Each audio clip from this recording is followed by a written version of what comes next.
So this is Federico Re from Inspire Talk TV, and I'm here talking with Tom Griffith from Emma & Tom's. How are you, Tom?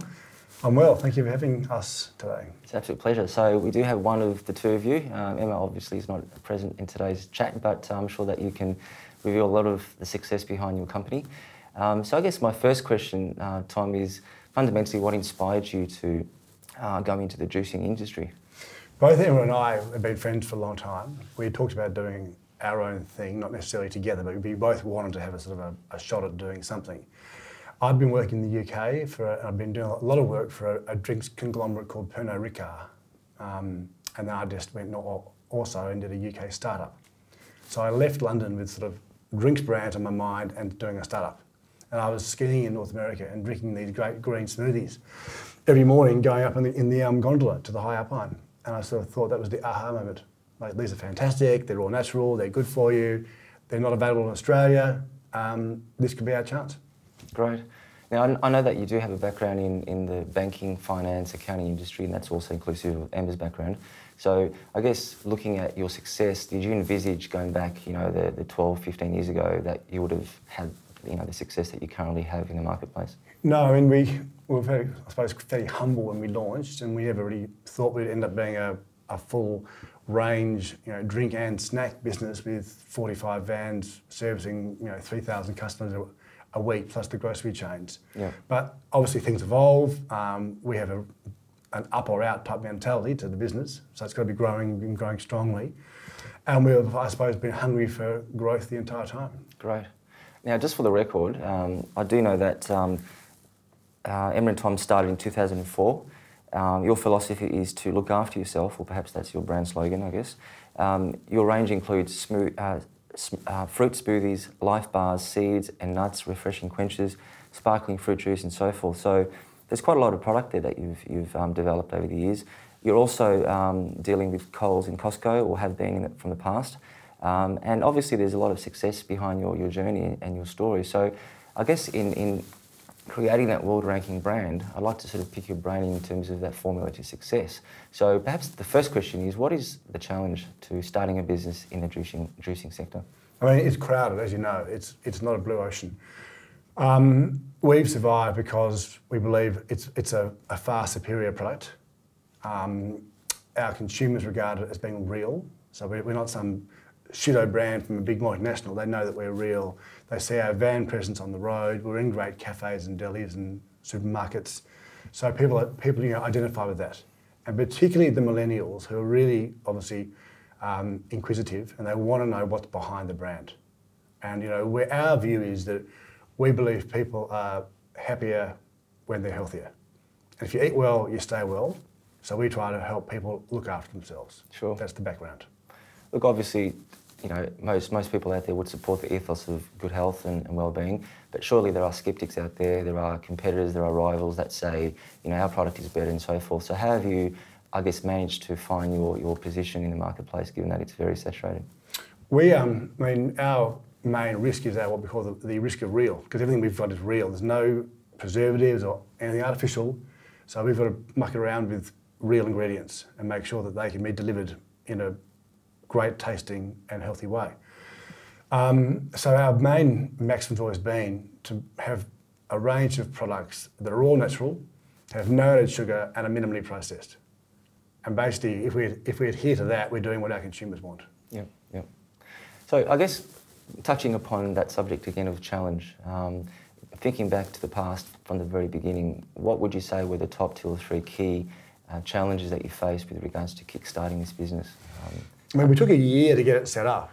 We thought it was going to take about 3 months. The main challenge then was converting what was sort of juicing at home with fruit from the Prahran market into 1,000-litre batches using commercial ingredients.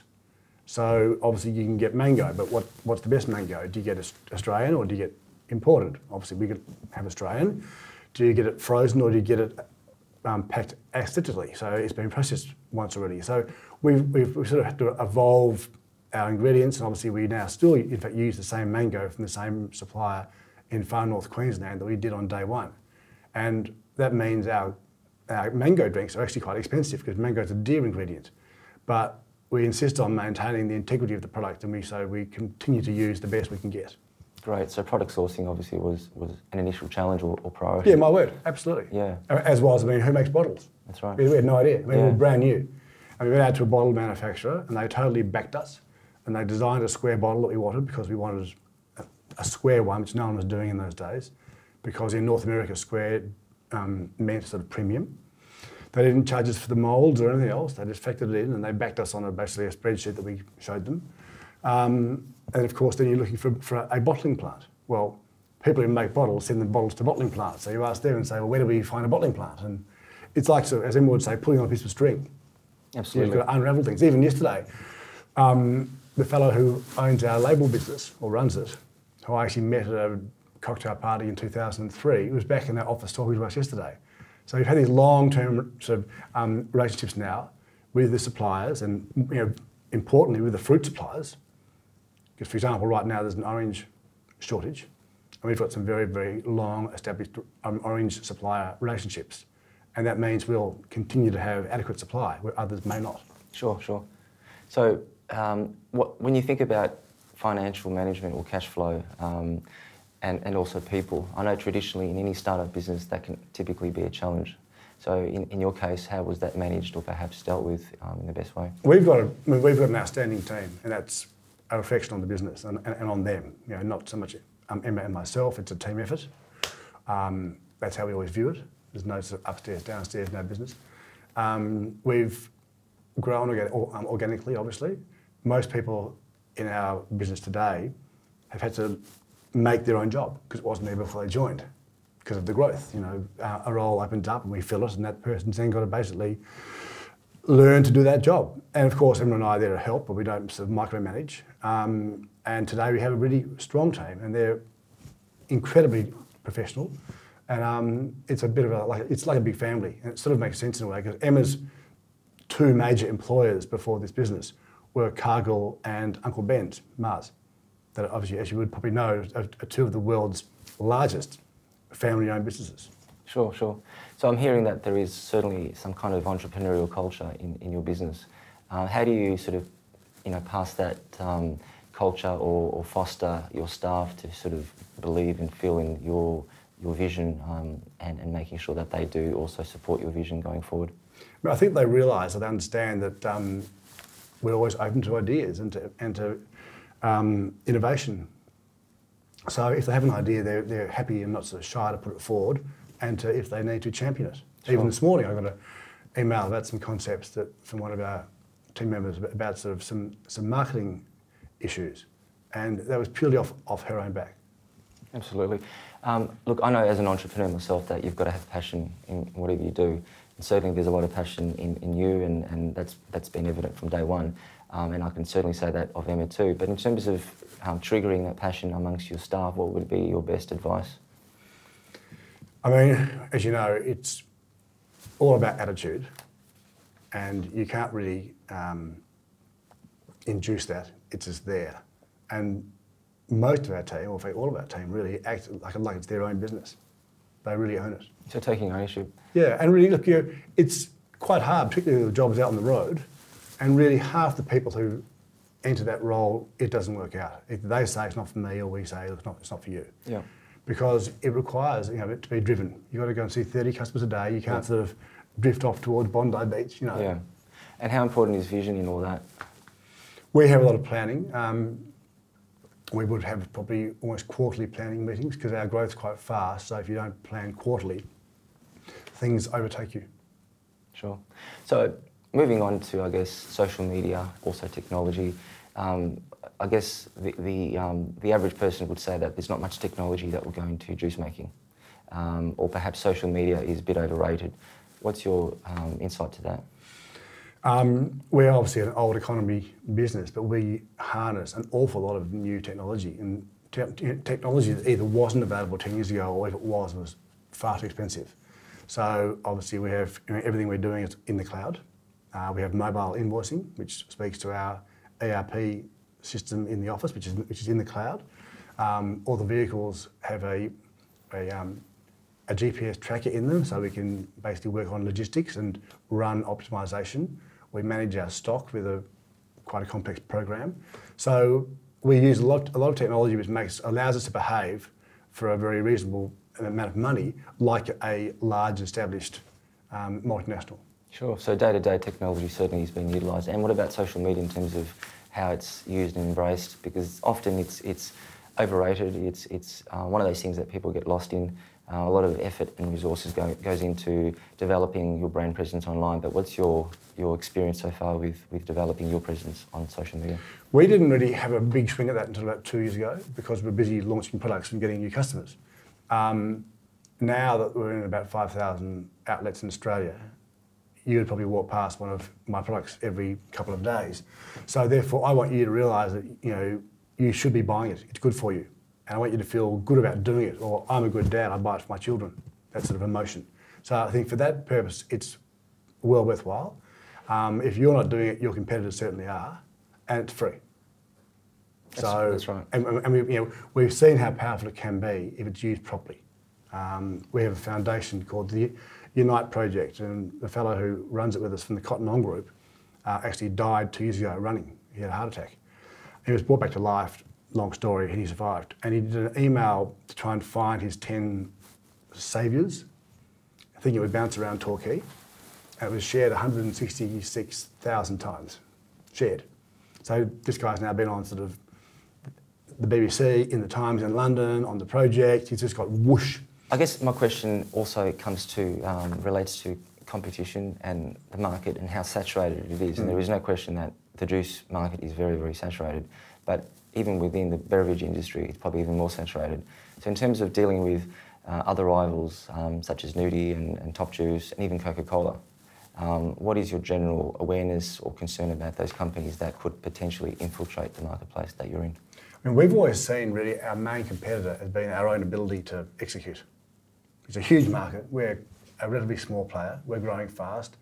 The larger incumbents are having trouble because of the sugar thing, and it's a very strong card that we play. People are wanting to be healthier. There's a real push for that, as you know. There's been a backlash even against sort of mainstream juices made from concentrate because the people just regard them as sugar. Now, ours are made from whole fruit. So it is like having the whole fruit. We have whole strawberries, whole guava, whole mango in our bottles. So you get all the nutrients and the fibre of the fruit from us, and people know that. Back to your question on social media, it's a way you can inform people without making a real marketing pitch, but you can educate them as to why they should be having it. So I guess communicating the truth, being integral and being true to your word with what you promote and what you believe in is the key. That's right. I mean, we're one of our main brands sort of maxims is to be straight up. So what you see is what you get. Sure. So we try and make very clear labelling and I suppose don't you do anything sort of deceiving. So in keeping the authenticity of the product but at the same time diversifying the product and disrupting and securing new markets, I'm aware that you've just released a new range of product that is not juice per se, but it's sort of milk products. Is that right? Yeah, we launched late last year a range of no added sugar flavoured milks. Sure. Which is really, that's a game changer. Once again, all the incumbents are full of sugar. Plain milk has a carbohydrate level of 5 grams per 100 millilitres, being lactose, and ours has just that same level, 5 grams per 100 mils, but they're naturally flavoured. And particularly for the schools market where there's growing concern about sugar and obesity and portion control, and there's a traffic light program now of green, amber and red products, etc., etc. These are 5-star products made for, I suppose, people who want to look after themselves. So how has the market perceived these products that are certainly outside of your core range of juice per se? I think we're now known, rather than being a juice business, as a healthy drinks and snacks brand. Okay. So our brand, we've proven brand stretch from going into chia bars and seed bars and brewed iced tea. So it's not all juice, even though I suppose the green power juice is our hero still. Sure. But we're now regarded as a wellbeing brand. And what is the milk is fine there. What do the sceptics or the authorities think of your new range? The sceptics, I suppose obviously it doesn't impress the vegan market, but there's a great demand for milk. Australians drink 105 litres of milk per year on average, and of that about 20% is flavoured. So once again, we're trying to give the schools market, where children are wanting to drink flavoured milk, a healthy option. Sure, sure. So if you were to, again, disrupt the market looking ahead, going into the future, if you had a crystal ball, what would be the trend where the market is heading towards? I think people are prepared to pay for premium. So the more value add, the more innovation. I mean, in our area, you'd say you have to innovate or die. And as you know, online these days, innovation can last all of 5 minutes until somebody else copies you. So then you rely upon brand. So if you have two like products or one that's been a copy, people will go for the brand that they know and trust. Somebody once said to me, you know, in perfume, there's Chanel No. 5. And this year, Kylie and Mariah and Beyonce will all bring out perfumes, and in 5 years' time, there's Chanel No. 5, the best. So I think maintaining the quality and people, the consumers understand that, and being consistently good. Great, and obviously with innovation, there's always risk. What are the potential risks of innovating a bit too far or disrupting something that's been stable? Yeah, because we have our vans going to so many customers per week. If we, for example, release a product that doesn't sell as well as we would have thought, we would normally do quite a small production run to start. We get it out to 2,000 plus accounts in probably a month. If it doesn't go so well, we can just run it off and perhaps burn some labels and move on. So, as for everyone in this business, the barriers to entry are actually very, very low. The main challenge is what they call the last mile, in getting it from you to the consumer to the shop. So that leads me to the next question. If I'm an aspiring entrepreneur, a young gun that wants to enter your market, what advice would you have to give them? I mean, we had this discussion a lot recently. Our market's got more competitive, and we don't think it's just our market. I think everything's more competitive. It's harder. I would say you've got to really pick your fight or pick your slot where you see there's an area for improvement. You're talking point of difference, right? Yeah. I mean, I think it's either got to be better or new, obviously. And it's better, why? You'll see recently that 5am took out the organic yogurt slot. So they saw it opening and took it there. We did the same with milk, we did the same with bars. Our bars are still the leading brand in Woolworths health foods. Sure. There's been just a lot more pile in behind them. Once again, barriers to entry are low. So in ensuring long-term survival, how important is partnership to this whole equation in terms of partnering up with influencers or other companies in the same industry, or perhaps collaboration? Yeah, we like collaboration. We do a lot of collaboration with people like 2XU, for example, who are non-competes but sort of similar brand ethos. Partnerships, well, Emma and I have had now about a 13-year partnership, and that's been a huge success. And we attribute that to 3 factors, basically trust, respect, and a shared vision. I suppose it's like a marriage. Sure. So unless you're on board, it doesn't work. Sure. I do have one last question for you, Tom. With regards to social entrepreneurship or philanthropy per se, I know that in the past you've done some charity work here and there with your product and so forth. How important is that for any business to really genuinely commit to social entrepreneurship? Look, it's not for everyone, but I think if you can, have a cause. We have this foundation with the Cotton On Group called the Unite Project, and we sell a bottled water out of our vans, for which Emma and I take no margin. So we basically give our van, our staff time, our diesel, everything for free. Obviously we pay for the bottle, the water, so we pay the cost of the product from our manufacturer and some freight costs, but the net proceeds go straight back to the foundation, and we're giving up to about $10,000 a month now to help alleviate youth homelessness in Australia. So in terms of, on that point, in terms of making that public, I guess to benefit your own brand and reputation versus doing it out of a good heart, how important is it to do one or the other? Good point. We haven't made it public, actually. We probably should, because I would hope it would encourage people to buy more. Yeah. What we've found is our team really like to feel that they're doing something which helps others. The retailers, who are our customers, are happy to stock it, even though it's a bit dearer than perhaps a cheaper water they could otherwise buy, because they know the money is going to a very good cause. And the consumers like to buy it because they also feel that they're helping. Great. Well, Tom, thanks for your time. It's been a pleasure Thank you. talking to you and for your insights. Thanks. Great.